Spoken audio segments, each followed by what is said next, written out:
Welcome to the Human Capital Innovations Podcast, your go-to source for personal, professional, and organizational growth and development. We hope you tune in often for all things people management, organizational development and change, organizational leadership, and social impact related. Maximize your personal and organizational potential with Human Capital Innovations Podcast.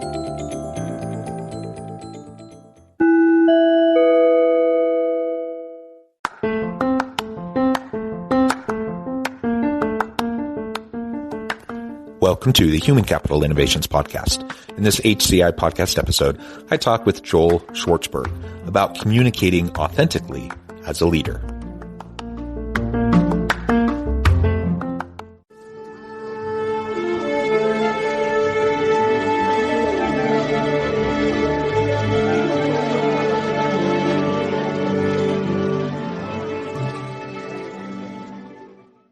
Joel Schwartzberg, welcome to the Human Capital Innovations Podcast. Thank you so much, John. It's my pleasure to be here. Yeah, it's a pleasure to be with you. I'm so excited to have a nice conversation. You're joining us from New Jersey. I'm south of Salt Lake City in Utah. It was fun just chatting for a few minutes in the pre-interview as we were getting to know each other a little bit and touching base. Today, we're going to be focusing on communicating authentically as a leader. And of course, this is your area of expertise, something you spend a lot of time on with your clients. And so I imagine you'll have a tremendous amount of insight and good stories and other things to share. And I appreciate you taking time to share that with me and my listeners today. As we get started, I wanted to share Joel's bio with everybody. Joel Schwartzberg is a leadership communications coach whose clients include American Express, Blue Cross Blue Shield, State Farm Insurance, and the Brennan Center for Justice and Comedy Central. He is the Senior Director of Strategic and Executive Communications for a major national nonprofit and previously held senior level communication and editorial positions with Time Inc., PBS, Nickelodeon, etc. Schwartzberg's articles on effective communication have appeared in Fast Company, Harvard Business Review, and Toastmaster Magazine. And he's a sought after business and communications podcast guest and conference speaker. And really, I could go on and on and on, Joel, but I'll pause there and let you chime in. Is there anything else you would like listeners to know about you, your background, to provide context for the conversation today? What I'd like to share at this point is really the two biggest aha moments that gave me clarity on how I want to coach people and how they could be more effective. And one was when I finished an 11-year competitive public speaking career that started in sixth grade and ended when I was a senior in college and became a national champion. And then I thought it was over, as one might expect from a basketball career or a chess championship. And what happened was, as I interviewed for jobs, and as I spoke to my managers or my direct reports or spoke at conferences, I was using a lot of the skills that I learned as a public speaking competitor in those settings. I was using them. And I thought to myself, I'd love to share what I learned as a competitor so I could help more people champion their points in any kind of circumstance. If you're interviewing for a job, if you're speaking at a conference, if you're just sharing an idea at a meeting. So that was the first aha moment. The second came about 3 years into my public speaking training as a coach. I was training people to do all the things you might expect from good public speakers. They were loud, they gestured well, they stood in place. You Google public speaking tips, you'll see all this. But when I asked them for what their point was, they would convey something that was not a point. It was a theme, it was a notion, it was a category, it was a catchphrase, it was a topic. But it wasn't an argument, which is what a point is. So that's when I sort of changed the trajectory of all my training, at least, and made that the foundation. I wrote a book called Get to the Point in 2017. And then I contextualized the idea of point making and leadership when I wrote The Language of Leadership last year in 2021. That really brings us up to the present. I work, like you said, as a speechwriter for a nonprofit. So I learn every day. And I love to write. I write for Harvard Business Review and Fast Company and on Twitter all the time.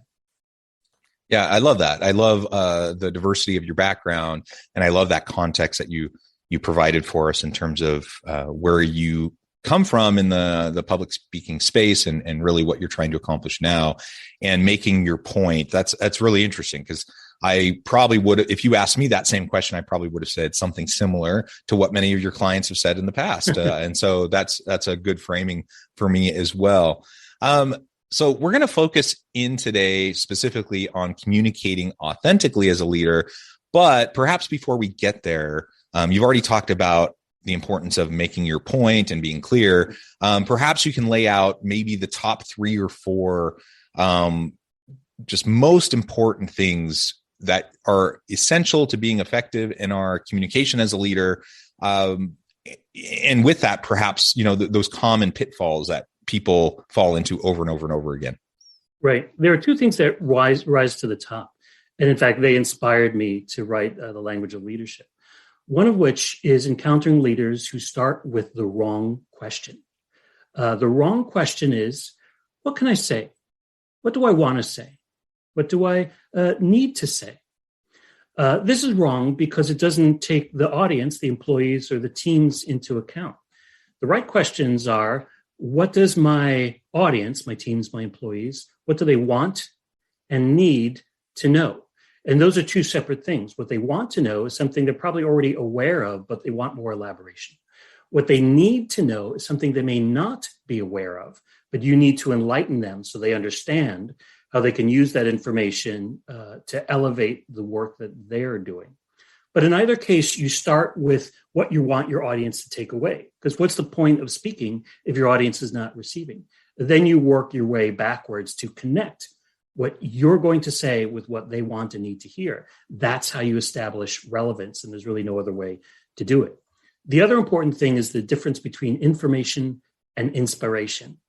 Often CEOs don't realize that there are a lot of subject matter experts, there are a lot of executive vice presidents, there are a lot of experts who can provide information in a way that they can. Only the CEO, only the leader, or at least the leader in that context, whether they're leading a meeting or leading a committee, people look to them for inspiration.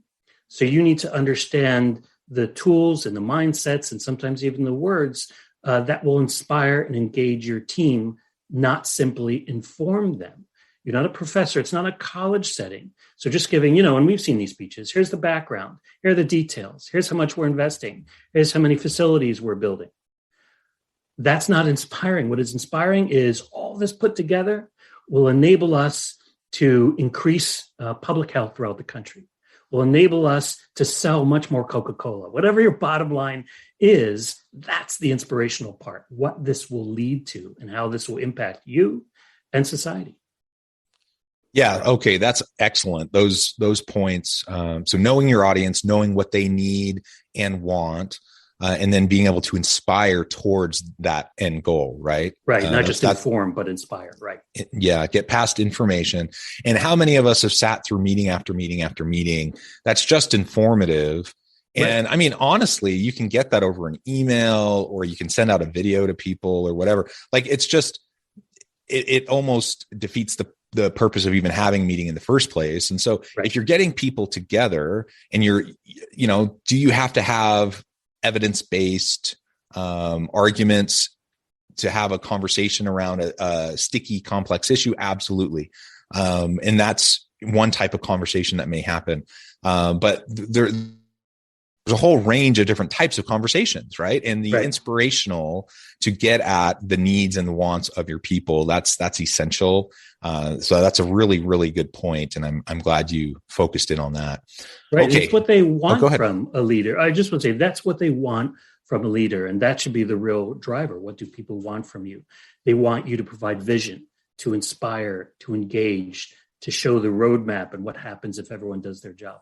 Yeah. And I think if you're not doing those things that you just said, you're more of a manager rather than a leader. And a lot has been said around, that difference. And so I don't want to rehash that here, but I just want to put a fine point Google on that. That it's a big deal. Like, there are so many people that have leadership positions and leadership titles who are just managers, and they're just doing they're not doing any of the inspiring, any of the vision or mission or values-based kind of conversations. It's just informative. It's just directive. It's just, telling people what to do. That's management. That may be logistics. It's not leadership.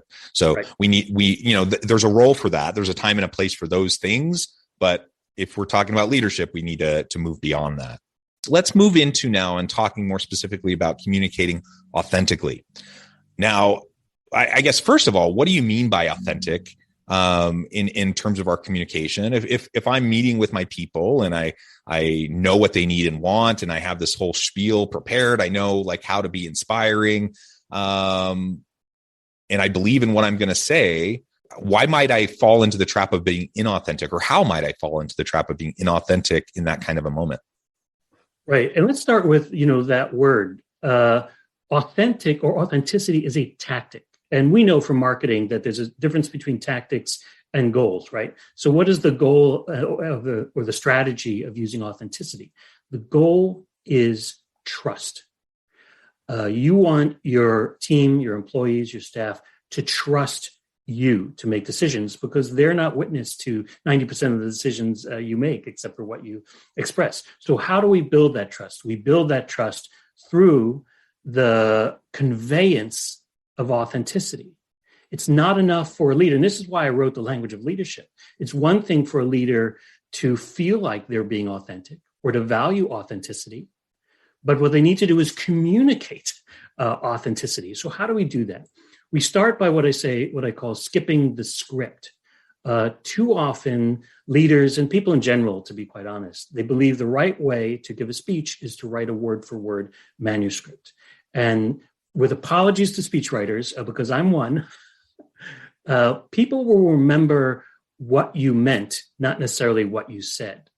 They will remember your point, not necessarily your words. So let's start with, you don't need to write a word-for-word script, because people won't remember the words. But what it does is it conveys to the audience that you don't need them, that I'm going to read this to you, and maybe I could have emailed it, maybe I could have created a podcast, but I'm not really presenting to you. I don't want to explain things to you. I have a little boilerplate here that I'm going to read to you. Reading is a different part of your brain than presenting. It's also received in a different part of the brain than presenting. So if you are reading something that's been prepared weeks ago, you're not really being authentic to the moment, because what are people expecting? A live conversation.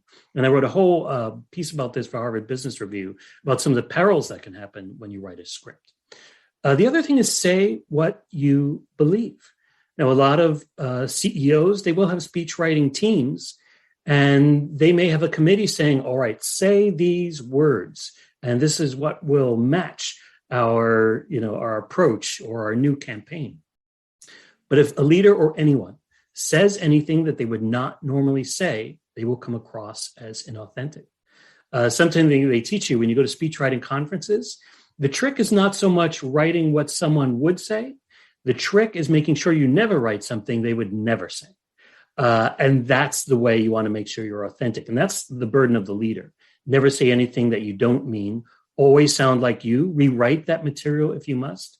You're usually coming in with notes, not a script. So you're just reminded through those notes of the things that you want to say, or through that PowerPoint or Canva. Then you're using your own experience and your own subject matter knowledge to explain that in a live environment. Two more things. Telling stories really elevates authenticity, particularly personal stories. Now, it doesn't mean you have to talk about an experience from your childhood that would, make for a great TV movie someday. It can be merely the funny thing your 6-year-old said that morning, something you heard on NPR, something you read in a newspaper, something you overheard at a conference, anything that's true to your experience that you're using not just to entertain, but to connect to relevance and through which you make your point. That will also increase your authenticity. And one other very important thing to realize is that perfectionism is the opposite of authenticity. Sometimes public speakers, and particularly leaders, think, oh, I want to be remembered as a great public speaker, so I don't want to make any mistakes. That is not the goal. That is not the measuring stick.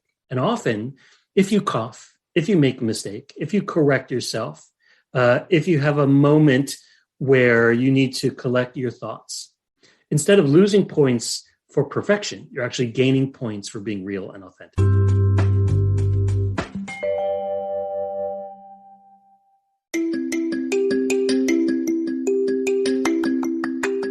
I'm excited to announce the publication of my new book from HCI Press, Bluer Than Indigo Leadership: The Journey of Becoming a Truly Remarkable Leader.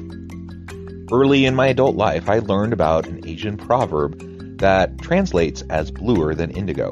If you think about the color indigo, it is a brilliant, deep, and vibrant blue. What some would call the bluest of blues. To have something that is bluer than indigo is rare and truly remarkable. Contrary to popular myth, there is no one-size-fits-all or cookie-cutter approach to effective leadership. There's no silver bullet, no secret sauce, no go-to model that will solve all of our problems. The truth is, great leaders have all had their unique strengths and flaws, and have all had to discover and then pave their own distinctive path in their life's journey to fulfill their leadership potential. Bluer than indigo leadership will help you discover your own path and explore those ordinary, everyday actions that will help you respond to an uncertain future and produce extraordinary results for individuals, teams, and organizations.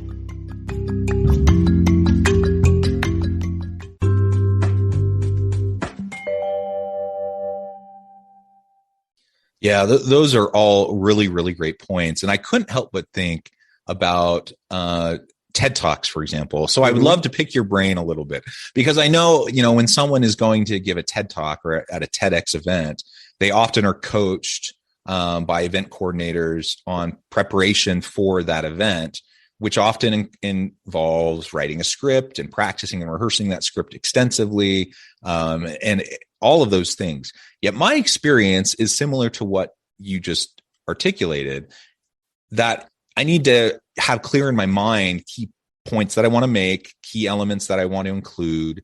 I need to have a general scaffolding in my mind, right. But I don't want to be over prescriptive in how I'm communicating in the moment. And I need to be comfortable enough with the material that I can just speak from the heart in the moment. Right. That seems at odds with, for example, what you would get from a TEDx coach oftentimes, or perhaps other, speech writers or other public speaking gurus, like you mentioned. Right. If you Google the TED commandments, there's actually this list. And I think number 8 is thou shalt not read thy speech. And I think in various TEDx environments, some of them, perhaps even most of them, will have you write it out. But the key is not the writing or memorization. The key is the practice over and over and over again. And the truth is, if you practice something so often that it's literally memorized, there are lots of things you can do if you have that ability to make it seem more spontaneous. But easier to me is, like you said, go in with the points, the roadmap of what you want to say. Make sure you hit those points. And if you're speaking naturally, which you will have to if you're not fully scripted, then you will come across as truly authentic and make that kind of impact you're looking to make with an audience, whether it's a TED Talk or whether you're talking at a town hall to your 1,500, 10,000 employees. Yeah. And so that means you might make a misstep. You might say something wrong and have to correct yourself. You might have to clear your throat. You might say ums or other filler you words. Might say an or ah here or there. And it's okay. And ultimately, that's not the big deal, because what you're focused on is the impact of your words rather than the perfection of the delivery of your words, if I'm hearing you correctly. And let me, something I said in that article, imagine you went to your friend and you said, oh, you saw the latest Spider-Man movie. Did you like it? And the friend says, hold on, I'm going to run home. I'm going to type up a 300-word review. I'm going to print it out and I'm going to bring it to you. And then I'll hand it to you and you can read it. That's ridiculous, right? Yet that's what we're sometimes expecting, or what people expect from themselves when they write out a word for word speech. It's not what people want. Now, caveat to my friends who are speechwriters, sometimes CEOs or politicians, they have screens and they have teleprompters, and it's okay to have a manuscript there. The key thing, like I said, is practice. And one thing I definitely want to leave your audience with, John, is there's bad practice and there's good practice. Bad practice looks like this. And then 10% goals. Okay, I'm good. That's bad practice because you're not practicing what you're going to be doing. What you're going to be doing is having your mind and your mouth work together to make points. That is only practice for your head. So the only good practice is practice out loud in real time. If you really want to make sure your practice is worth something and you're prepared, practice out loud. Now, you don't need a video camera. I don't recommend mirrors. You don't need someone on your team. Just take a walk. Go into your bathroom, go into your closet, whatever it takes, but say it out loud. Yeah. And I really appreciate the focus that you made also on vulnerability. So being open and vulnerable, whether that's sharing something from your personal life, be appropriately vulnerable. You don't want to overshare or make your audience uncomfortable because you're sharing too much, but, sharing a little bit of your real messy life with people can go a long way in developing the trust. And when I think about communicating with impact, I think trust is at the core. I mean, so much of leadership is about trust. And so if you want people to follow you, you want to inspire people, it has to be built upon a foundation of mutual accountability and trust, where people know that you genuinely care about them and that you're being authentic and real with them. So that involves vulnerability, but ultimately that's going to be built upon the foundation of trust. And so we just need to reinforce that over and over and over again. And we need to think about, what are we saying? Is it consistent with what we actually think and believe, what the data actually says? We're not twisting the data to try to make the point we want to get across, but we're actually being true to it. We're not gaslighting. We're not, it is the way it is now, and it's always been that way. Spinning something, right. Yeah, no spin, no gaslighting, just be real. And that means sometimes we have to apologize. Sometimes we have to acknowledge mistakes. And you know what? When you do that, when you communicate authentically in that way, sometimes people worry, well, you're being too vulnerable. It shows weakness. People are going to pounce on that weakness. I suppose there are circumstances where that could happen, and depending on the makeup of your team, I suppose there could be individuals on your team that might want to pounce. But if you have a good team with good relationships where you trust each other, all you're doing is reinforcing the trust, and you're giving them permission to do the same thing. You're giving them permission to acknowledge setbacks and mistakes, to be able to course correct and to be able to move forward and not get caught up and hung up with, any of the missteps that you may have made. And that's what we need if we want innovative, creative organizations and teams, and we want people to iterate and continually be learning. We can't have this psychologically unsafe, fearful environment where people feel like they can only put on a brave face, they can only have their facade and pretend like everything's fine. And if they ever say anything negative to the boss, then they're going to get lashed out against and blah, blah, blah. Like all of that, that's just a toxic environment. That's not what we want in our teams. Right. And we're human beings. We don't say that often enough. And you think about, well, what inspires me about another human being? Maybe it's your father, maybe it's a public figure.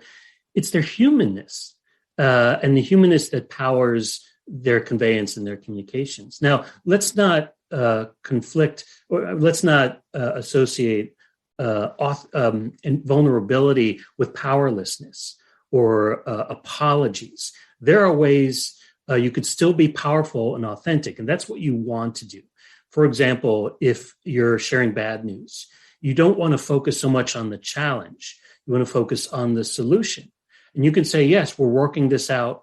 There are a lot of challenges in the road, but this is how we're going to overcome them.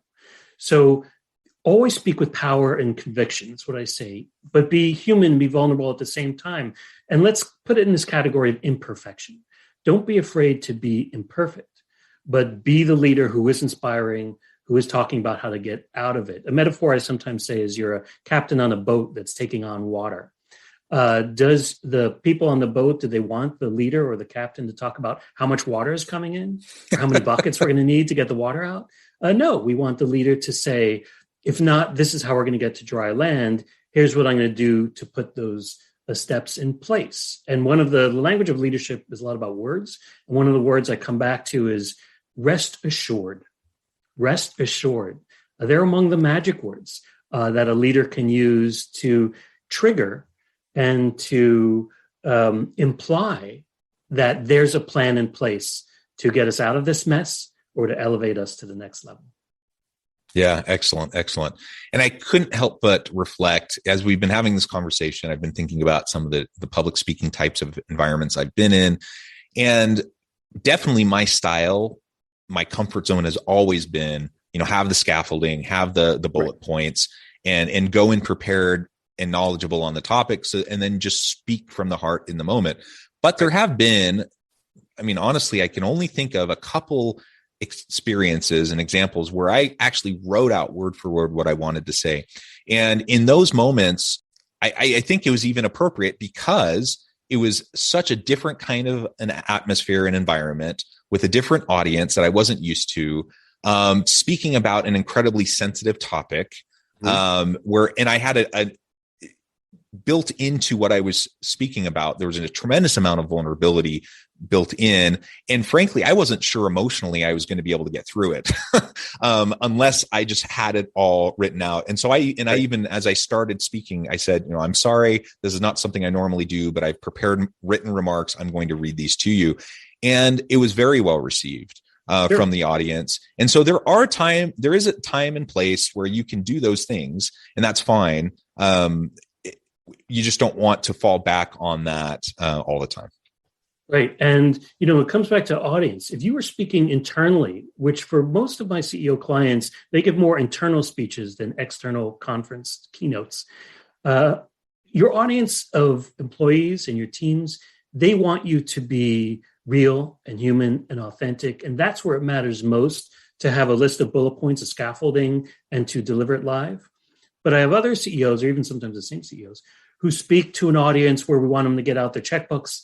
We want to inspire them. We want a soaring speech, almost a political speech. There are teleprompters. And that's where sometimes the words do matter, because people want to be inspired in a way that gets them behind an entire focus, an entire mission.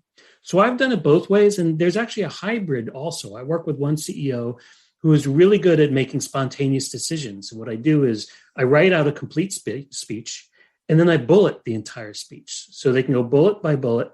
And with each bullet, that CEO says to themselves, read or riff. And they can literally decide to read that bullet as it was, perfect. Or they can riff on it because they have a little more insight and they know they have the background or the baseline of knowledge to speak on it. But they could do that moment by moment, bullet by bullet. And I find that hybrid a really good tool for a lot of leaders when they want to say, well, I'm concerned about the transition from this to this, so I'm just going to read that as you wrote it. But this section right here, I know all about that and I feel passionate about it. I'm going to riff on that. Yeah, excellent. Well, Joel, it has been a real pleasure. I appreciate all of the tips, all of the experiences and the advice that you've provided me and my listeners today. Before we close, I just wanted to give you a chance to share with listeners how they can get connected with you and find out more about your work, and then give us the final word on the topic for today. Sure. The IT people in the audience is always like when I use this term. I like my approach is open code. That is, I like to share as many ideas as I can, as freely as I can, whether it's on a podcast or in an article I write. And then the books are the best place to sort of get them, and they're short books, so they're easy reads. And the best place that people can find all those resources is through my website, which is www.joelschwartzberg.net. JOELSCHWARTZBERG. Thank you to my parents for that long last name. .net. Another place where I really encourage people to get in touch with me or to receive my ideas is on Twitter. And I'm on Twitter at the Joel Truth on Twitter. And I'm sharing lots of ideas all the time about all of these things. And the bottom line to all of this, all my books, all my writing, all my training, is that if you don't come at your communication opportunity with a point, you will be rendered pointless. And it doesn't matter if you're a CEO who's been giving speeches for years, or you just graduated from college and are just starting an internship. It's not about how much experience you have. It's not about how high your level is. Presentation ability is a skill. It is not a talent. You're not born with it. So everyone, no matter what your level, needs to know your point, sharpen that point, champion that point. I love it. Thank you, Joel. It has been a pleasure. I encourage listeners to reach out, get connected, find out more about what Joel and his team can do for you. And as always, I hope everyone can stay healthy and safe, that you can find meaning and purpose at work each and every day. And I hope you all have a great week.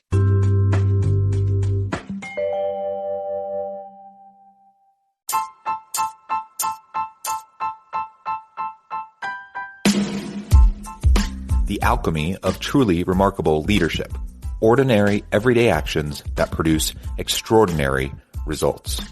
Consider how the nature of work has shifted over the past 50 years. With increased globalization, rapid technological advancement, and the shift in economic composition, the average job of today looks very different than the average job of 50 years ago. What will the jobs and organizations of tomorrow look like? Moreover, what does this all mean for organizational leaders? What are the core competencies and capabilities of organizations and their leadership that are prepared for continued disruption and geopolitical and socioeconomic shifts? Regardless of what the future holds, increasingly, leaders need to be socially minded, data-driven, decisive, champions of talent, and disruptors of the traditional notions of leadership, teams, organizations, and work. The alchemy of truly remarkable leadership will help you to explore your own leadership competencies and capabilities and consider ways to apply and implement them into your workplace and personal life.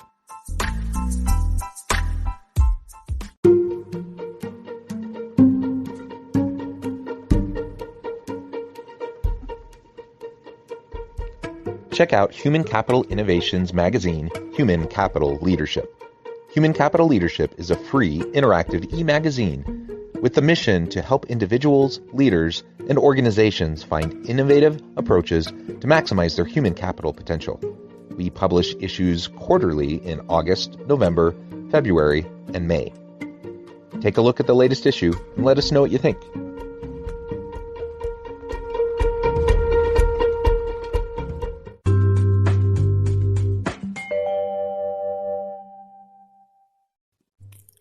Thanks again for joining us for this episode of the Human Capital Innovations Podcast.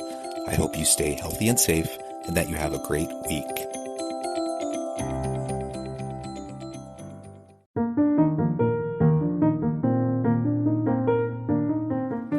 Check out our new weekly LinkedIn newsletter, Alchemizing Human Capital, exploring industry trends via original research and interviews with executives and thought leaders from across the globe. We look forward to having you join us. Make this Christmas memorable with Goat Guns. Get the coolest miniature gun models for your collection. From historical classics to modern weapons, we have something for every firearm and hobby enthusiast. Surprise your loved ones with the gift of Goat Guns, the perfect blend of quality and detail. Shop now and spread the joy at goatguns.com.